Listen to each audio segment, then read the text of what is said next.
Ang iconic na pagliyad sa pag-awit, nakatatak na sa mundo tuwing nababanggit ang pangalang Pilita Corrales.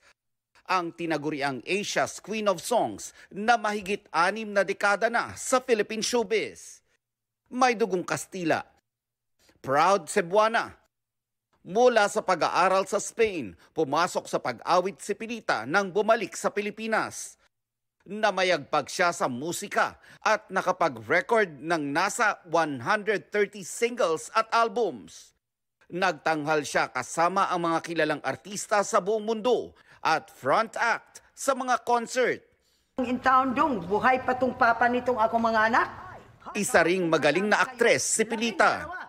Sa pelikula o telebisyon, sa pagpapaiyak o pagpapatawa, napamahal sa mga manonood at kapwa-artista. Si Pilita o Mamita. Ang bote natin ng asukal, ang naisulat ko ay asin. Para wag lang gamin. Pumanaw sa edad na 87 si Pilita Corrales. Kinumpirma ito sa Instagram post ng apo niyang si Janine Gutierrez na inalala ang kanyang lola.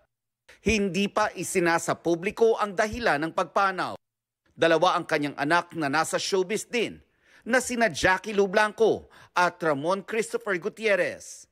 Sa Instagram stories ng actress TV host na si Isa Liton, kitang emosyonal si Jackie Lou Blanco sa curtain call ng stage play na The Foxtrot.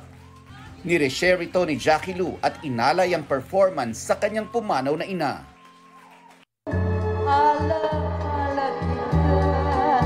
Saan ka man naroon?